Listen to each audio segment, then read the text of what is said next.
हरे कृष्णा। चलिए आज बात करते हैं आपके ऐसे कौन कौन से ग्रह होते हैं और उनका जो अटैचमेंट होता है वो किन किन किसे मतलब किन किन इंद्रियों के साथ होता है। मतलब आपके पास 5 ज्ञान इंद्रियां, मगर मैं आपको पहले इंद्रियों का थोड़ा सा कंसेप्ट बोल देता हूँ पहले। देखिए हम मनुष्यों के पास बेसिकली दो प्रकार की इंद्रियां होती हैं। एक ज्ञान इंद्री, एक होती है कर्म इंद्री। जब हम ज्ञान इंद्री की बात करते हैं तो ज्ञान इंद्री जो होती हैं, इंद्रियां जो होती हैं वो 5 प्रकार की होती हैं। ठीक है, जिसमें हमारी आंखें, ठीक है, ज्ञान इंद्री बेसिकली आंखें, नाक, हमारी जीवा, ठीक है ना, हमारा सेंस ऑफ टच, ये जो सारी चीज़ें हैं ये बेसिकली हमारे को एक तरह से अभी कही हम कैसे सूंघेंगे चीज़ों को, हम कैसे देखेंगे, ये सब मतलब ये सब जो चीज़ें जहाँ से मतलब इन द सेंस के हम बेसिकली नॉलेज को जब अपनी तरफ लेते हैं, अंदर लेते हैं, ज्ञान को प्राप्त करते हैं, वो इंद्रियां जो हमारे को ज्ञान प्राप्त करने में मदद करती हैं। ठीक है ना, आपका कान, आँख, नाक, जीभ, ये जो सारी इंद्रियां हैं ये आपको क्या कर रही हैं, ये आपको एक तरह से अवेयर कर रही हैं अबाउट के अगर आपने किसी चीज़ को टच किया तो वो टच करने में आपको लगा कि ये गर्म है, ये ठंडा है। परंतु और किंतु बात अब ये है कि क्या इनका किसी मतलब ग्रह के साथ भी कोई इनका रिलेशनशिप होता है? क्या कोई ग्रह भी होते हैं जो कि इन इंद्रियों को सपोर्ट करते हैं या इनको जो है डिस्ट्रैक्ट करते हैं या इनके अपोजिट काम करते हैं? वो समझने वाली बात है, क्योंकि at the end of the day जब हम पूरा का पूरा ज्योतिष को समझते हैं तो ज्योतिष समझने का पर्पस यही है कि हम किसी ना किसी चीज़ को यू नो एक तरह से फिक्स करना चाह रहे हैं, सही करना चाह रहे हैं, रेक्टिफाई करना चाह रहे हैं और उसको प्रॉपर तरीके से इम्प्लीमेंट करना चाह रहे हैं, मगर वो हमसे हो नहीं रही है। मगर क्यों नहीं हो रही है, कारण क्या है? कारण, why, why astrology will tell आपको क्यों। आप कहते हो कि मेरा तो खाने पे कंट्रोल नहीं है, क्यों नहीं है, सोचो। आप कहते हो कि मैं तो निंदा और चुगली करता हूँ, अब आपकी जो ज्ञान इंद्रियां हैं ये अपोजिट भी चलती हैं। आपने, हो सकता है कि इन आँखों से आपने सत्संग या प्रभु को देखा या किसी अच्छी मूर्ति या अच्छी नेचर को देखा आपने, और हो सकता है कि आपने पोर्नोग्राफी देखी। तो what you are getting in is depending upon you, your thought process, your lagna sign. आपका जो लगन साइन है वो मैटर करता है यहाँ पर। देखिए, एस्ट्रोलॉजी वास्तु जो है आपके जीवन को जो है इम्प्रूव करने के लिए, सुधारने के लिए है। ठीक है ना, मगर वो जो सुधारने की जिम्मेवारी है वो कहीं ना कहीं वही बात है कि ताली दो हाथ से बजेगी ना। ऐसे करते रहेंगे गुरुकुल वाले और तुम आगे से ताली नहीं दोगे तो कैसे होगा ये बताओ। तो वो बात समझनी पड़ेगी। तो हमें अभी ये समझना है कि ये हमारी ज्ञान इंद्रियां फिर होती है हमारी कर्म इंद्रियां। हमारे हाथ, हमारे पाँव, ठीक है ना, हमारी वाणी। हम अपनी वाणी से चाहे तो किसी को दुख दे दे, चाहे किसी को सुख दे दे। हम इन हाथों से चाहे तो किसी के कान के नीचे एक लगा दे, चाहे किसी को आशीर्वाद दे दे। सोचना पड़ेगा, समझना पड़ेगा। हमारे पाँव जाने को किसी देव स्थान पे जाए, जाने को किसी मदिरा ले जाए, डिपेंड अपॉन यू। आपके ऊपर डिपेंड कर रहा है। अब आप कहोगे सर मेरे ऊपर डिपेंड नहीं कर रहा, मेरा तो कंट्रोल नहीं है। मैं मानता हूँ कंट्रोल आया जा सकता है, लाया जा सकता है, जब आप अवेयर हो जाओगे कि कौन से प्लेनेट के कारण ये प्रॉब्लम हो रही है। This is how we have to understand. चलिए चीज़ों को सिंपल रखते हैं और आराम से एक एक चीज़ को समझते हैं। देखिए, अगर हम जब बात करते हैं ओवरऑल हमारी बॉडी के अंदर, पहले हम ज्ञान इंद्रियों को सॉर्ट आउट करते हैं, फिर हम कर्म इंद्रियों को सॉर्ट आउट करेंगे, उनका रिलेशनशिप समझेंगे, कौन से ग्रह के साथ क्या रिलेशनशिप है। ठीक है ना। तो आपको ये समझना है सबसे पहले कि जब आपकी जो, फॉर एग्जांपल, सबसे पहले हम कहते हैं आंखें। ठीक है ना। अब आपकी जो आंखें हैं इसके पीछे रिस्पॉन्सिबल कौन है? ठीक है ना, एक बात ये समझ के चलना है कि at the end of the day जो लगन का जो लॉर्ड होता है वो बहुत इंपॉर्टेंट रोल प्ले करता है। ठीक है ना, आपकी कुंडली के अंदर। और आपके पांचवें घर का जो लॉर्ड होता है वो भी बहुत इंपॉर्टेंट रोल प्ले करता है आपकी कुंडली के अंदर। ये बातें आपको समझनी पड़ेंगी। ठीक है ना। तो मेरे कहने का मतलब ये है कि हमें बेसिकली ये समझना पड़ेगा कि ये जो पूरा सिस्टम है इसको हमें कैसे, यू नो एक तरह से अलाइन करना है। अलाइन करने के लिए हमें ये पता होना चाहिए कि कौन से ग्रह का रिलेशन किसके साथ है। तो लगन साइन जो है, देखिए क्या होता है ना कि हम एस्ट्रोलॉजी के अंदर अक्सर कह देते हैं, ज्योतिष के अंदर, कि भाई ग्रह का इलाज है, वास्तु का इलाज है, ज्योतिष में इलाज है, सब कुछ है, मगर इंसान की नीयत का कोई इलाज नहीं। तो ये इंसान की नीयत है ना, ये डिसाइड होती है उसके पांचवें और लगन साइन के हिसाब से। लगन साइन उसका क्या है, लगन साइन कैसी पोजीशन पे, उसके ऊपर कौन सी दृष्टियां पड़ रही हैं, पांचवा घर यानी कि उसकी सोच कैसी है। ठीक है ना। ये सब के बाद चीजें कैरेक्टर निकल के आता है पूरा का पूरा। आंखों का संबंध जो है बेसिकली तो हर ग्रह से है। अब चंद्रमा से जब कुंडली में ये जुड़ जाती हैं तो ये सुंदर हो जाती हैं, शुक्र से जुड़ जाती हैं तो और सुंदर हो जाती हैं। ठीक है ना। मंगल से जुड़ जाती है तो आंखें लाल हो जाती हैं। शनि से जुड़ जाती है तो आंखें छोटी छोटी हो जाती हैं। ठीक है ना, सिकुड़ जाती हैं। ठीक है। गुरु से हो जाए तो ये तेजस हो जाती हैं, इनमें तेज आ जाता है। तो जब गुरु से इन आंखों का रिश्ता बनता है। ओवरऑल चंद्रमा जो है ये आपकी कुंडली में, चंद्रमा और सूर्य दोनों को ही कभी कभी बोल देते हैं, कहीं किसी किसी किसी केसेस में चंद्रमा को ही बोला जाता है कि चंद्रमा आंखों से रिलेट करते हैं। ठीक है ना। एक तरह से क्या है ना कि आंखें तो चंद्रमा ही हैं, परंतु जो आंखों का दृष्टिकोण है, ठीक है ना, आंखों का जो दृष्टिकोण है वो आपका वीनस शुक्र है। वो आंखें का दृष्टिकोण, ठीक है ना, ये समझिए आप, नजरिया। और जब आप उन्हीं आंखों से जब फोकस करते हैं तो मंगल आ जाता है। जब उन्हीं आंखों से आपकी आंखों में यू नो स्पिरिचुअल भाव आते हैं तो वो गुरु का, वो गुरु के समान, मतलब इन द सेंस कि गुरु की एनर्जीज को ले लेती है। तो ये सारी चीजें समझने वाली है।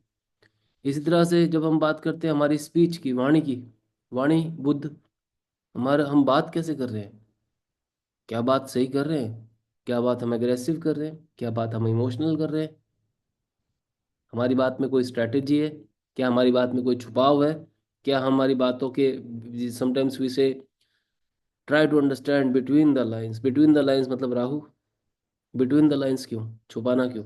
तो ये वाणी। अब इसके भी टाइप्स फर्दर मैंने ग्रहों के हिसाब से थोड़ा सा बताने की कोशिश करी है आपको, शायद समझ आई हो। नहीं आई तो बताइए, फिर से बताऊंगा। आपकी सुनने की क्षमता, समझ रहे हैं आप, कि आप क्या, आपकी कैसे सुनेंगे। अब आपके जो ईयर्स होते हैं, ठीक है ना, इनका भी रोल है। आपके जो कान हैं इनका भी एक जबरदस्त रोल है। आप, सबसे इंपॉर्टेंट चीज है कि सुनना चाह क्या रहे हैं। This is called, this is how we have to understand. And listening is a process again जो कि मल्टीपल ग्रहों के साथ जुड़ा हुआ है। ठीक है ना। फिर से वही बात है कि अगर आप गाली गलौज सुनते हैं तो आप बैड मार्स से इफेक्ट हो रहे हैं। आप किसी की निंदा चुगली सुन रहे हैं तो बैड मर्करी से इफेक्ट हो रहे हैं। आप किसी की बातों में आ जाते हैं और उसकी बातें सुन के अकॉर्डिंगली उसके एनेक्ट करते हैं तो आप राहु को सुन रहे हैं। तो ये सब चीजें समझने वाली हैं। और इस दिस इज हाउ एक्चुअली जो ग्रह होते हैं वो अपना रोल प्ले करते हैं आपकी लाइफ में। ये आपको इंद्रियां दी ही गई है इसलिए। कब आपको क्या सुनाना है। अभी मान लो मैं आपको एक एक मोटिवेशनल स्पीच देता हूँ और उसके बाद आपका, आप अचानक से पाते हो कि मेरा जीवन परिवर्तित हो गया है, तो क्या होगा, इसका मतलब क्या हुआ, आप समझिए। जुपिटर को आपने सुन लिया, जुपिटर को सुन लिया, एनलाइटमेंट हो गया, बात समझ आ गई, अब जिंदगी आसान हो गई है। मगर ऐसे आसान जिंदगी आप चाहो तो बना सकते हो, मगर उसके लिए आपको फिर जुपिटर को बार बार सुनना है। समझ रहे हैं आप। इस तरह से आप ना, जब तक इन ग्रहों को अपने जीवन के साथ कनेक्ट नहीं करोगे ना, तब तक ना आपको ये नहीं समझ आएगा मैं इन ग्रहों को या एस्ट्रोलॉजी को इम्प्लीमेंट कैसे करूँ। ये इंद्रिया, मेरा बात बताने का पर्पज यही था। ठीक है ना। अब आपकी जो क्षमता होती है सूंघने की, वीनस है पूरा कोर। आप बैड स्मेल सुनेंगे, सूंघेंगे तो वीनस। ठीक है ना। आप good smell, sorry, good smell सूंघेंगे तो वीनस, और बैड स्मेल सूंघेंगे तो सैटर्न। सॉरी, गलती से बोल गया, बोलना कुछ अच्छा रहा था। समझ रहे हैं आप। इस बात को समझना पड़ेगा हमें। शुक्र बेहतरीन खुश। आप जब हवन कहीं हो रहा है, थोड़ा सा हवन सामग्री जल रही है, उसकी खुशबू आ रही है, गुरु की स्मेल, जुपिटर। समझ रहे हैं आप? अलग अलग फ्रेग्रेंस होती हैं जो अलग अलग कल्चर को दिखाती हैं। कभी कभी आप ऑफिस में जाओ, स्पेसिफिकली कुछ स्प्रे किए होते हैं, कॉर्पोरेट कल्चर जिसे बोल दिया जाता है, सो कॉल्ड। ठीक है, हमें समझना है ये बातें। कोई वाइल्ड अचानक से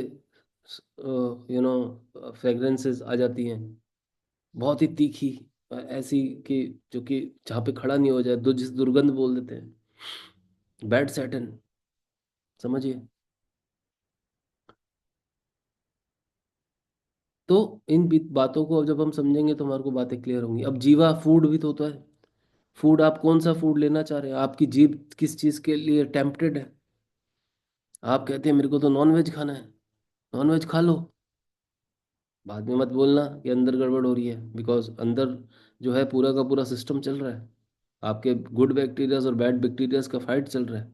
और ये जो द्वंद्व है ये हर जगह चल रहा होता है। This is called duality. Duality is a part of life. Why you have two nostrils? Why you have 2 ears? बताइए। आपके पास क्यों है 2 कान, 2 आंखें, दो दो पैर, 2 किडनी, 2 हाथ, ब्रेन का लेफ्ट राइट, अच्छा बुरा, काला गोरा, झूठा सच्चा, मोटा पतला, गलत सही, डुअलिटी भरी पड़ी है आपके जीवन में। ये डुअलिटी पता है कहाँ से आती है? अगेन, डुअलिटी इज प्रोनाउंस जी जो दी गई है, ये इसमें भी एक टाइप होते हैं आपके 3, 6, 9, 12। समझ रहे हो? 3, 6, 9, 12 ये डुअल राशिज होती हैं, डुअल बिहेवियर करती हैं। 3, 6, 9, 12 ये राशि नहीं है एक्चुअल में, ये वो क्षेत्र है जहाँ से डुअलिटी आ रही है। जोडिएक के अंदर ऊपर जो स्पेस है उसमें वो क्षेत्र है जिसको डुअलिटी जो प्रोनाउंस करता है, और वो डुअलिटी हमारे जीवन में दिखती है। समझ रहे हैं आप? और ये डुअलिटी जो है बैलेंस प्रोनाउंस करती है, हर चीज़ का कारण है। ठीक है, थोड़ा सा चलते हैं कर्म इंद्रियों की तरफ भी। ठीक है, कर्म इंद्रियां क्या कर रही हैं? आपके हाथ, आपका मार्स हो जाता है। अब हर कुंडली में वैसे तो अलग अलग होता है, मगर आपका जो पूरा हाथों का जो बल है, हाथ है आपके, ठीक है ना, वो मार्स उसके उसको अधिपत्य करते हैं। आपकी लेग्स जो होती हैं, आपकी लातें जो हैं, ठीक है ना, आपको कर्म इंद्रियां बताई। आपके हाथ पाँव, ठीक है, आपकी वाणी, अगेन बुद्ध, आपकी वाणी बुद्ध, आपके पैर आपका शनि। ठीक है, अक्सर आपका पैर जो होता है ना, ये बहुत इंपॉर्टेंट वो है एक तरह से पार्ट बॉडी का। यही आपको गलत रास्ते पे लेके जाता है। चाहे तो आप मंदिर में एंटर हो जाओ, चाहे आप लिकर शॉप पे एंटर हो जाओ, आप सोच लो। और मैं उन रास्तों से बहुत क्लोजली होके आया हूँ, इसलिए आपको बता रहा हूँ। अक्सर लोग बोलते हैं कि सर आप अप फ्रंट बोलते हो ये बातें, आपको ये नहीं लगता कि हम आपके बारे में क्या सोचेंगे? सोच लीजिए, मुझे क्या फर्क फर्क पड़ रहा है? सिंपल सी चीज़ है। जो मैं था, जो मैं था, जो मैं हूँ वो मैं हूँ। और वो कड़वा चाहे मीठा, आप कैसा भी कह लो, वो सत्य है। सिंपल सी बात है। तो ये आपको करना ही है। आपको भी अपने सत्य को समझना पड़ेगा, अपने रियलाइजेशन को समझना पड़ेगा। आप जो हो जैसे हो, सबसे पहला स्टेप है उसको एक्सेप्ट करो। तब आपकी एस्ट्रोलॉजी और वास्तु एकदम से आपकी लाइफ में उतर जाएंगे झट से। आप ये सोचो कि मैं आज ये हूँ और मुझे क्या बनना है, वो इमेज है नहीं क्लियर अभी। उसके लिए ना गुरुकुल में रह के समय व्यतीत करना पड़ता है, थोड़ा अच्छे कंपनी में रहना पड़ता है, गुरुओं के साथ समय स्पेंड करना पड़ता है। चाहे डिजिटली करो, चाहे चैनल पे बैठ के वीडियोस सुनो। सुनते तो हो नहीं, सुनो, निकालो टाइम। तो आपके जो, वापस चलते हैं टॉपिक पे, वाणी जो है आपका बुद्ध है। मगर मैंने वही बोला, जब बुद्ध के कॉम्बिनेशंस फिर बन जाएंगे, ठीक है ना, बुद्ध के साथ मार्स आ जाएगा, तो जब मार्स की वाणी आएगी तो बंदा नैरेटिव देगा। जब गुरु की वाणी होगी तो बंदा प्रवचन देगा। अभी ये बुद्ध और गुरु या गुरु का कॉम्बिनेशन अब चल रहा है। यहाँ पे मैं आपसे बात कर रहा हूँ, आपको क्या कह रहा हूँ, प्रवचन कह लो इसको। प्रवचन तो एग्जैक्टली नहीं बोल सकते, बट जो भी है एक नॉलेज डिलीवर कर रहा हूँ। किस लिए कर रहा हूँ? अपनी विजडम के थ्रू आपको बता रहा हूँ कि ये आपको करना पड़ेगा, तब जाके सॉर्ट आउट हो जाओगे, सेटल हो जाओगे, शांत हो जाओगे। लाइफ में शांत होना बहुत जरूरी है। At the end of the day your mental peace is very important for you. ठीक है, तो ये ग्रहों की जहाँ तक बात थी। यहाँ पर आपको हाथ हो गए, पाँव क्लियर हो गए। ठीक है, फर्दर चलते हैं। आपका पांच जो कर्म इंद्रियां होती हैं उसमें आपका जो कह लीजिए कि एनल पार्ट होता है, या आपका गूदा क्षेत्र जो होता है जहाँ से आप अपना बॉडी का वेस्ट पास करते हैं, वो भी एक कर्म माना जाता है। और आपका जो सेक्सुअल जो रिप्रोडक्शन पार्ट है वो भी एक कर्म माना जाता है, जिसे आप लिंग बोलते हैं। ठीक है। तो उन दोनों के भी जो जेनाइटल्स होते हैं वो वीनस उसके लिए रिस्पॉन्सिबल होते हैं। ठीक है ना, जो लिंग वाला पार्ट है। और जो इंटेस्टाइनल वाला जो पार्ट है, वहाँ पर आपका अगेन बुध और शुक्र का रोल आता है, मगर बुध का रोल बहुत प्रोमिनेंट है। आपका पूरा नर्वस सिस्टम बुध से देखा जाता है। ठीक है। आपका जो ब्रेन का जो नर्वस सिस्टम है वो शनि से देखा जाता है। परंतु ये आपकी बेसिकली पांच कर्म इंद्रियां भी मैंने आपको बताई। पांच कर्म इंद्रियां बताई, पांच ज्ञान इंद्रियां बताई, उनका कनेक्शन बताया with the help of planets. कोई डाउट है तो पूछ लो। ठीक है ना, बात कर लो। अगर कुछ पूछना है तो पूछो। क्वेश्चन तो पूछते नहीं हो कोई भी, पूछोगे तभी तो पता लगेगा। ठीक है ना। तो और अभी बहुत सारी चीज़ें आगे अभी वर्कआउट होने वाली हैं, मतलब वर्कआउट होने वाली है। जैसे कि मैंने आपको पहले बताया कि हमने अभी अनाउंसमेंट किया है फैब के अंदर, हम लोग आप लोगों के लिए वर्कशॉप्स लेके आ रहे हैं। नक्षत्र पढ़ना है तो आ जाओ। ठीक है ना, नक्षत्र पढ़ना है तो आ जाओ। और इसके अलावा अगर तुम्हें वास्तु के अंदर इंटरेस्ट है, 45 देवता, मेटल साइंस रेमेडीज और पूरा वास्तु जीरो टू एंड सीखना है, तो 16 घंटे का वर्कशॉप एक और हो रहा है 2 दिन में, Saturday Sunday, second week of Feb में। फिर थर्ड में आएगा एस्ट्रो वास्तु आएगा, और फोर्थ में मेडिटेशन आएगा। अब ज़्यादा प्रचार प्रसार क्या करूं, आपको अच्छा लगे तो बात करो, फिर आपको समझा देंगे। मगर ऐसे समझाना अच्छा नहीं लगता। अगर आपको बात करनी है, किसी को इंटरेस्ट है तो कॉल कीजिए। तो आज इस वीडियो को यहीं विराम देते हैं। हरे कृष्णा।